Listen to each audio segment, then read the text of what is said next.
What if I told you that having sky-high cholesterol might not cause heart disease?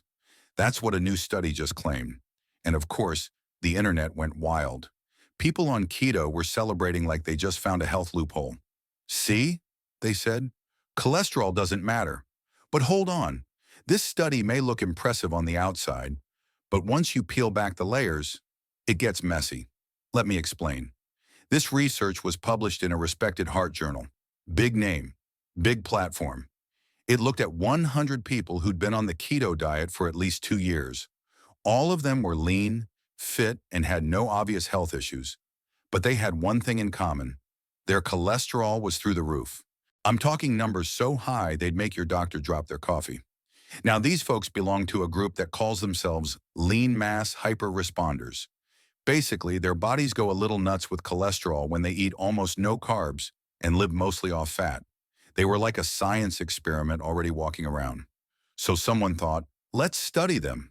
Here's what the researchers did. They scanned their heart arteries at the beginning. Then, a year later, they scanned them again to check for dangerous plaques.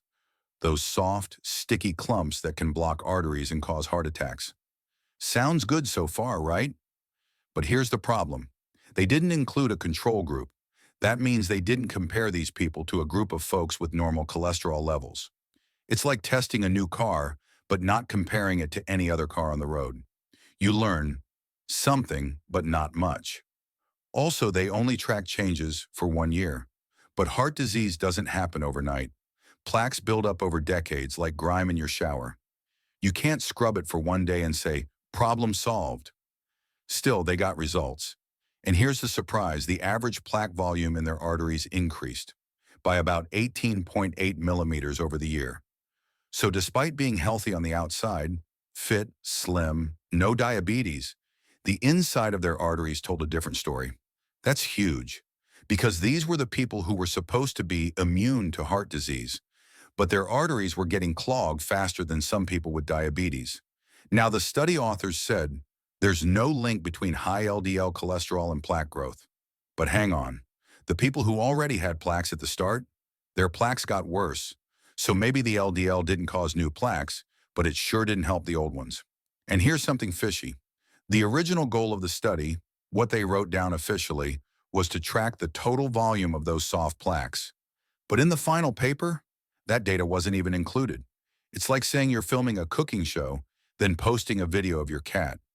Some doctors started asking questions. And in a private conversation, one of the researchers finally admitted, yeah, plaque volume grew about 18.8 millimeters per year. But even in the published graphs, they didn't show numbers. People had to measure the bars on the graph with pixels, like they were solving a mystery on CSI. Now you might be wondering, is 18.8 millimeters a lot? Well, when compared to other studies done at the same institute, it turns out it's a lot. People with diabetes had the worst plaque growth, but right behind them were these so-called metabolically healthy keto fans with sky-high cholesterol. So what's the takeaway here? Some influencers will tell you, don't worry about cholesterol, it's just inflammation that causes heart disease. But here's the deal. LDL cholesterol is the raw material for plaques, like bricks for a wall. You might not build the wall unless there's inflammation, but without the bricks, there's nothing to build in the first place. So when LDL is high and inflammation is present, it's like having bricks and a construction crew working overtime in your arteries. Now, this doesn't mean keto is evil.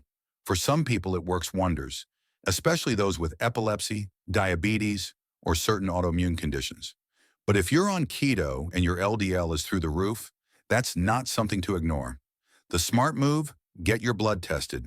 Ask for a full lipid panel.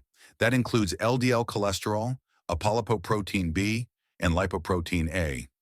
These tests can show you how likely you are to develop heart disease, even if you feel perfectly fine. And if your numbers are high, don't panic. But don't pretend it's no big deal either. Here's how to keep keto but lower your risk. Swap butter and bacon for olive oil and avocado.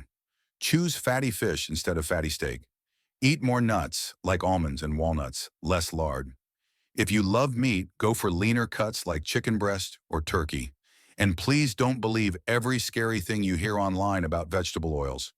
Yes, some are bad, but olive oil is not your enemy. Also, keep moving. walk, stretch, lift something. Your arteries will thank you. Bottom line, if you're doing keto, that's fine, but do it with your eyes open. Test your numbers. Don't wait for a heart attack to tell you something's wrong, because sometimes the first sign of heart disease is the last. So be smart, be curious, and remember you don't have to guess when you can measure. That's not fear, that's freedom.